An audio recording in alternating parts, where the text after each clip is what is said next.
반갑습니다. 오늘도 좋은 아침입니다. 찬송가 539장 찬송 드리겠습니다. 오늘은 90장 찬송으로 바꿔보겠습니다. 찬송가 90장입니다. 주 예수 내가 알기 전 90장 찬송하겠습니다.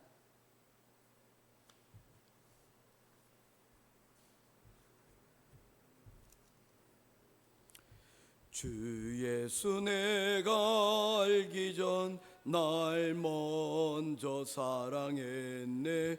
그 크신 사랑 나타나 내 영혼 거듭났네.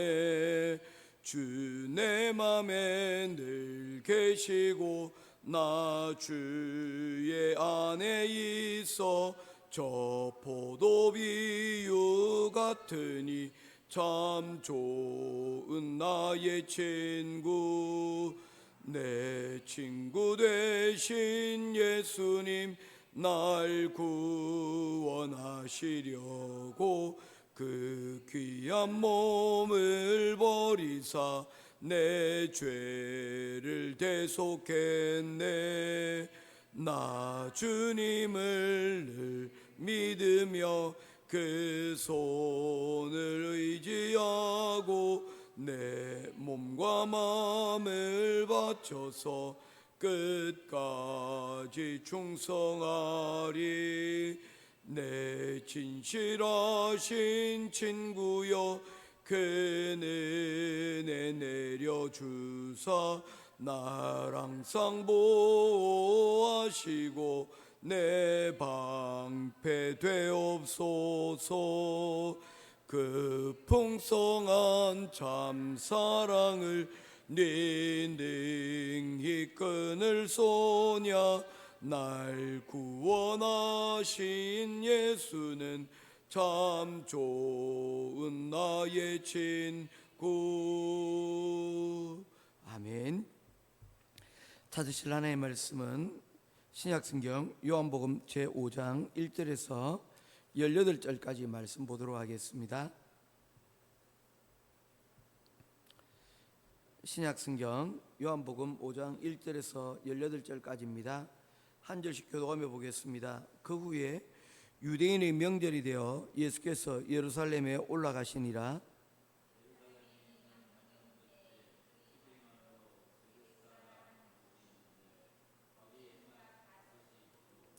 그 안에 많은 환자, 맹인, 다리 저는 사람, 혈기 마른 사람들이 누워 물의 움직임을 기다리니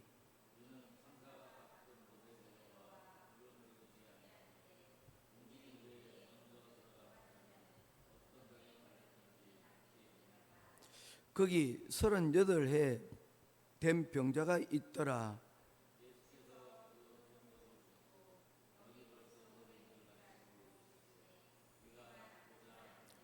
병자가 대답하되 주여 물이 움직일 때에 나를 못에 넣어주는 사람이 없어 내가 가는 동안에 다른 사람이 먼저 내려가나이다.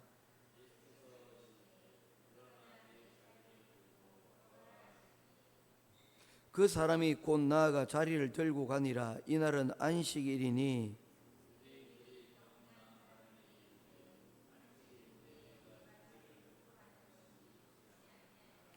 대답하되 나를 낫게 한 그가 자리를 들고 걸어가라 하더라 하니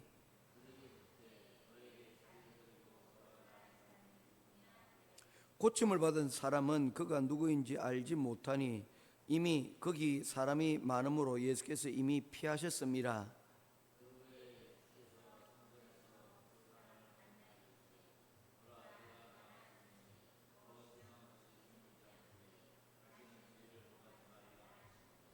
그 사람이 유대인에게 가서 자기를 고친 이는 예수라 하니라.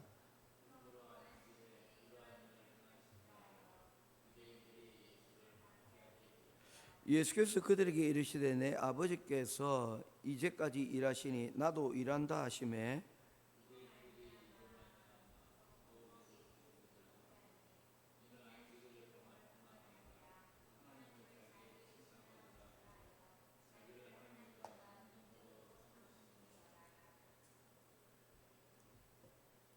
아멘. 오늘 베데스다 연못의 이야기를 오늘 여러분들과 함께 나누기를 원합니다. 예루살렘 양문 곁에 베데스다라는 연못이 있다고 합니다. 가보지는 못했습니다. 지금도 아마 그 흔적들이 남아 있을 것이라고 여겨집니다. 베데스다는 우리가 잘 알다시피 베드는 집이란 뜻이고요. 뭐 베들레헴 하듯이 베드는 집이고 레헴은 떡이니까 떡집이 되고, 베데스다는 베드가 집이고 그리고 스다가 자비, 긍휼 이런 의미를 가지고 있습니다. 그래서 자비의 집이라는 그런 의미를 가지고 있습니다. 여러분, 그런 의미에서 우리가 상상할 수 있는 것이 있지 않습니까? 그곳은 참으로 평화롭고 그리고 은혜가 넘칠 것 같은 그런 곳이 베데스다다라고 생각을 해볼 수가 있습니다. 연못이 있고 거기 주변에 사람들이 머물 수 있는 행각이라고 했으니까 우리로 치면 정자와 같은 곳입니다. 사람들이 앉아서 주위를 살필 수 있는 그런 집들이 5채나 있는 그런 곳이었습니다. 그런데 이 오늘 본문이 보여주는 이 풍경은 이름과는 정말 반대였습니다. 많은 사람들이 그곳에서 은혜를 구하고 그리고 자신에게 어떤 행운이 찾아오기를 그들이 구하고 있었습니다. 그에 대한 내용이 2절부터 4절 말씀에 있는데, 거기에 많은 사람들, 특별히 병자들이 그곳에 많이 기다리고 있었다고 하고 있습니다. 3절입니다. 거기에 많은 병자, 맹인, 다리 저는 사람, 혈기 마른 사람들이 모여, 사람들이 그곳에 병자들이 특별히 많이 모여 있는 이유가 있었던 것은 그 물이 아주 특별한 신화가 있었기 때문입니다. 그 신화가 무엇이냐면, 가끔 그곳에 천사들이 내려오는데 그로 인하여서 물이 움직인다는 거예요.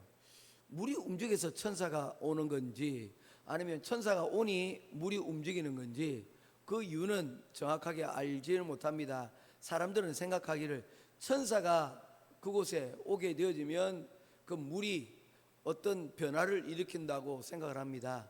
오늘날로 치면 물이 움직인다라고 할 때 뭐 일종의 광천수라고 여러분 여겨지는 것입니다. 일반적으로 물은 위에서 아래로 흘러오는데, 광천수의 경우에는 지하 깊숙한 곳에서부터 물이 위로 솟구쳐 오르는 그러한 특별한 현상을 가지고 있습니다. 그런데 그 물이 깊숙한 곳으로부터 고요진 곳으로 오게 되어지면 위에서 볼 때는 뭔가 물이 움직이는 것과 같은 그런 현상들이 보일 수가 있는 것이죠. 우리나라에서도 이런 광천수가 몇 군데가 있습니다. 그 중에서 가장 잘 알려진 곳이 초정리 광천수입니다. 그래서 우리가 한국에 가면 마시는 사이다 가운데 초정리 광천수로 만든 초정리 사이다 이런 게 있습니다. 초정탄산, 물이 그 안에 가운데 탄산이 이미 함유가 되어져 있는 거예요. 굳이 기계를 통해서 탄산수를 만들지 않아도 그 가운데 이미 탄산을 머금고 있는 그런 물들이 있습니다. 그래서 거품도 일어나게 되는 것이죠. 근데 그게 피부병이나 이런 데 좀 탁월한 효과가 있습니다. 그래서 세종대왕의 기록에도 보게 되어지면 세종대왕이 몸에 부스럼이나 몸에 피부병으로 고생할 때에 그 초정리에 직접 가서 그 몸을 담그어서 병을 치유했다라는 그런 기록들이 있습니다. 이처럼 오늘날의 광천수든지 아니면 그게 온천수든지 물에 특별한 조금 효능이 있는 그런 상황을 이야기를 하고 있는 것 같습니다. 그런데 사람들이 이곳에 보게 되니까 어떤 사람들이 피부병이 났고, 어떤 일들이 혹은 그들 가운데 진짜 이 물에 들어갔다 나와서 병이 나았던 사람들이 그곳에 특별히 하나님의 은혜로 나았던 그런 신화들이 있었는지 모르겠습니다. 그런 소문들이 퍼지면서 사람들이 그곳 가운데 많이 모여들게 되었는데, 가벼운 환자로부터 시작을 해서 심각한 질병을 가지고 있던 사람들도 그곳 가운데로 오늘 모여들게 되었다라는 것입니다. 거기에 오늘 주인공 한 사람을 소개를 하고 있습니다. 5절 6절 말씀입니다. 거기 38해 된 병자가 있더라. 예수께서 그 누운 것을 보시고 병이 벌써 오랜 줄을 아시고 이르시되 내가 낫고자 하느냐. 누가 봐도 아픈 사람 있지 않습니까? 그냥 보기만 해도 저 사람 아프다라고 느껴지는 사람이 있습니다. 오랜 시간 동안 지병이 있는 사람은 뭐가 달라도 다른 것 부분들이 있는 것입니다. 38년이나 어떠한 병으로 인해서 병이 깊숙이 여러분 그 침투를 하였을 때 느껴지는 그 부분들이 있을 것입니다. 38년 된 환자가 예수님의 눈에 띄게 되었습니다. 그리고 그에게 나가서 묻고 있습니다. 네가 낫고자 하느냐? 그럴 때 이 병자는 이야기를 합니다. 병자가 대답하되 주여 물이 움직일 때에 나를 못해 넣어주는 사람이 없어 내가 가는 동안에 다른 사람이 먼저 내려가니이다. 뭡니까? 사람이 이 베데스다 우물가에 38년 동안이나 머물고 있었던 것은 굉장한 그의 이 병이 문제가 되었다는 것을 알 수가 있습니다.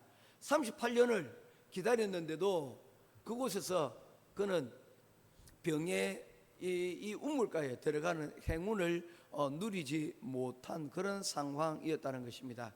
그런데 또 어떻게 보면 좀 아이러니한 게요, 어떤 병에 걸려서 38년을 살았어요. 그러면 이 병은 어쩌면 어떤 아주 목숨을 위협하는 그런 병은 아닐 수도 있다는 그런 생각을 해보게 됩니다. 예전에 한 목사님이 한 내과 의사를 만나게 되었습니다. 그 의사 선생님은 대한민국에서 명의라고 소문이 난 분인데 찾아가서 물으셨다는 겁니다. 목사님, 제가 좀 고질병 중에 하나가 있는데 이 편두통이 좀 심하다는 거예요. 그래서 목사님이 이걸 좀 낫게 할 수 있는 그런 방법이 없겠느냐라고 물었다는 겁니다. 혹시 여기 편두통 계신 분 있으면 잘 들어보십시오. 그래서 이야기를 했는데 이 의사 선생님께서 이야기를 하시면서 대화를 이어갑니다. 어떻습니까? 정상이 하니까 정상이 참 머리가 아픈데, 그런데 아플 때마다 어떻게 하십니까? 했더니 아스피린을 하나를 먹고 조금 쉬고 나면 한 30분 푹 쉬면 이게 두통이 좀 가라앉는다는 거예요. 그 말을 듣고 의사 선생님이 이야기를 하셨습니다. 그러면 목사님 굳이 고민하실 필요가 없습니다. 사람이 두통이 오는 경우는 도무지 이유를 알 수가 없다는 겁니다. 수천 가지의 방법으로 이 편두통이 오기도 하는데 자기도 평생 동안 이 병을 연구했지만 여기에 대해서 알 수가 없다는 거예요. 그런데 그것 가지고 고민하다가 병이 깊어지는 경우들은 봤다는 겁니다. 뭐 예를 들면 이런 거죠. 누가 어떤 사람이 병원에 찾아와서 자꾸만 머리가 빠져서 고민된다는 거예요. 그래서 여기에 대해서 고민을 해결하러 왔는데 이게 아이러니한 게 고민을 자꾸 하니까 머리가 더 빠진다는 거예요. 그러니까 고민하지 않으면 머리가 안 빠지면 되는데 머리가 빠진다고 계속 고민하니까 그 머리 빠지는 것이 더 고착화된다는 것이죠. 그래서 굳이 이 수천 가지 이 이유들을 다 찾으려고 하지 말고 그렇게 생활에 아주 큰 불편함이 없으면 어떻게 하라는 것입니까? 그냥 그런 일이 있을 때마다 아스피린 하나를 먹고 푹 쉬십시오. 그게 병의 원인을 찾는 것보다 훨씬 더 낫다는 것입니다. 이게 만약에 죽을 병이고 도무지 나을 수 없는 계속된 고통을 여러분 끊임없이 주는 병이라면 그 원인을 어떤 방식으로든지 찾아야 되겠죠. 그런데 그런 게 아니라면 그냥 넘어가라는 것입니다. 우리 일상의 삶들도 마찬가지입니다. 우리를 여러분 힘들게 만드는 상황이라든지 아니면 우리를 어렵게 만드는 그런 상황들이 있습니다. 그런데 그때마다 호들갑 떨지 말고 우리가 그 일에 대해서 때로는 잊어버리고 때로는 혹은 어떻게 합니까? 우리 스스로 해결할 수 있는 방책들이 있으면 우리가 그렇게 하는 것이 좋다는 것입니다. 그때마다 여러분 그런 문제를 가지고 원한을 품거나 아니면 그거 하면 결국에는 그 일로 인해서 몸만 더 상하게 될 뿐이라고 말씀을 하는 것입니다.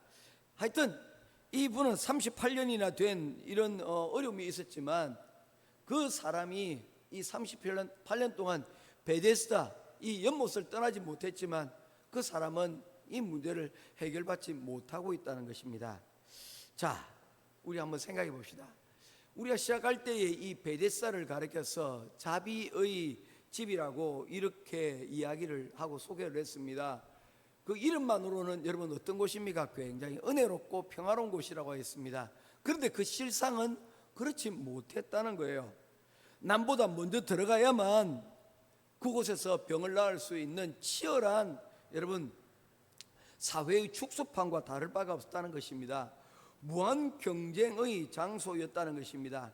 1등 아니면 아무런 의미가 없는 절망의 현장이었다는 것입니다.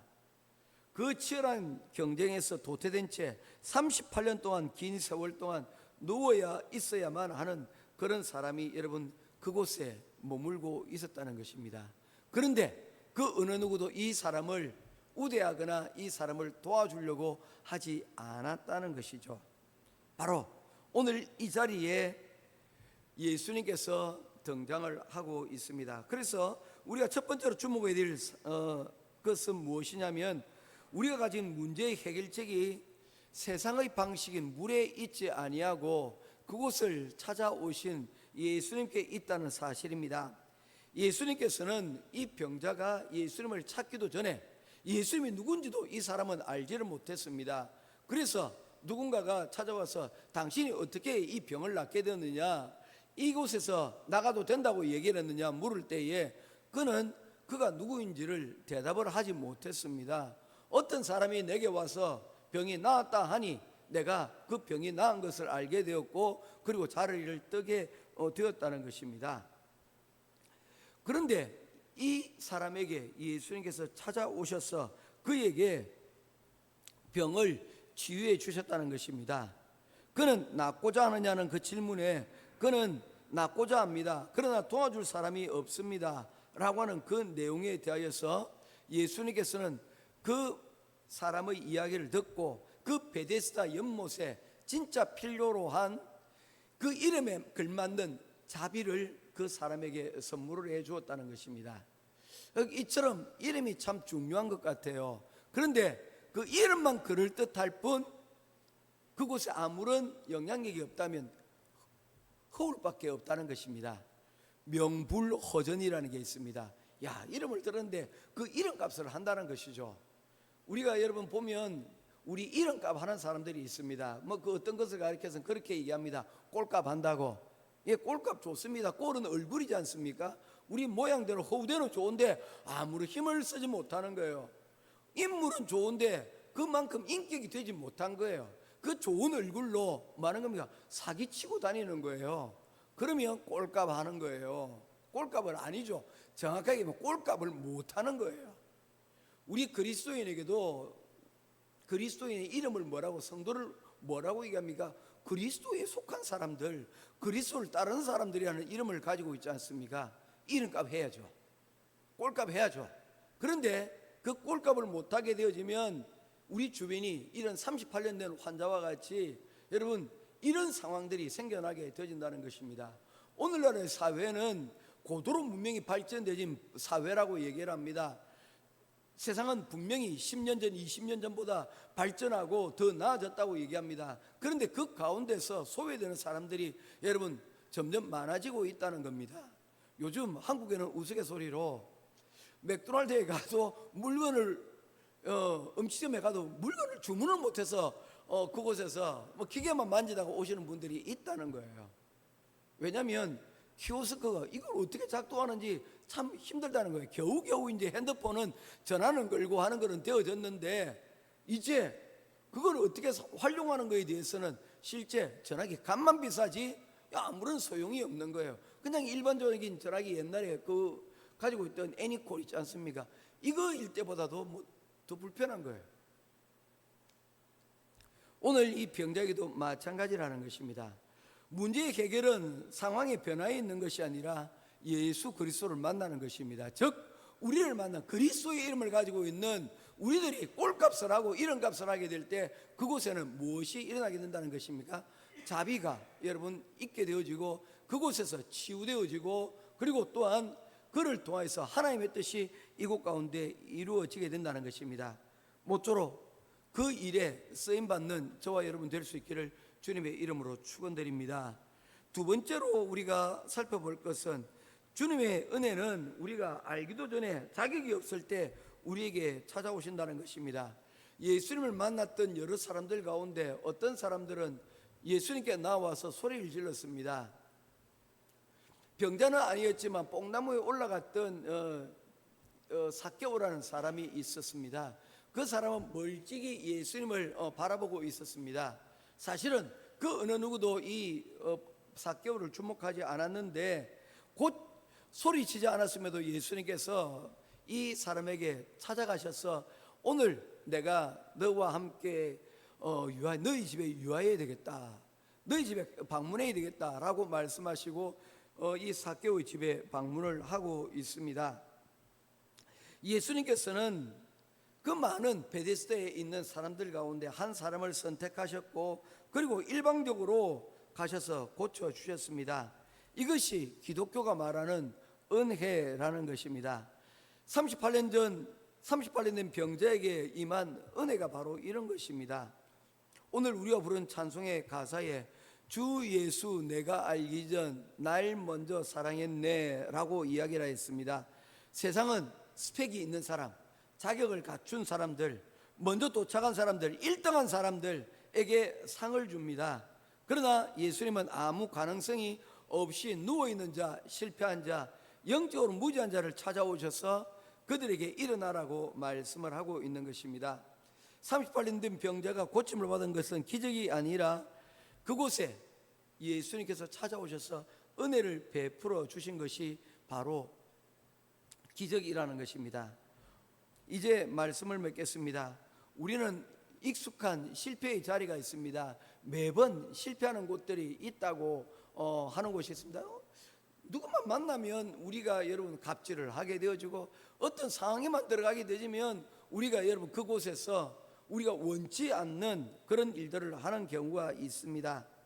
그곳에서 38년 된 병자처럼 오랫동안 여러분 그곳에서 익숙한 데서 벗어나려고는 하지만 실제로는 벗어나지 못한 채 머물러 있는 곳들이 있습니다. 무엇을 구해야 됩니까? 주님의 은혜를 구할 수 있기를 주님의 이름으로 축원합니다. 주님께서 우리에게 방문하시기를 원하시고 그 주의 말씀에 일어나라 말씀하실 때 에이 뭐 어떻게 일어납니까? 라고 익숙한 자리에서 머물지 말고 일어나라는 말씀이 들려지고 또한 여러분 찬양 가운데서 내게 오늘 들려주는 하나님의 말씀이 있으면 그 말씀을 듣고 그 가운데서 움직일 수 있는, 순종할 수 있는 저와 여러분 될 수 있기를 바랍니다.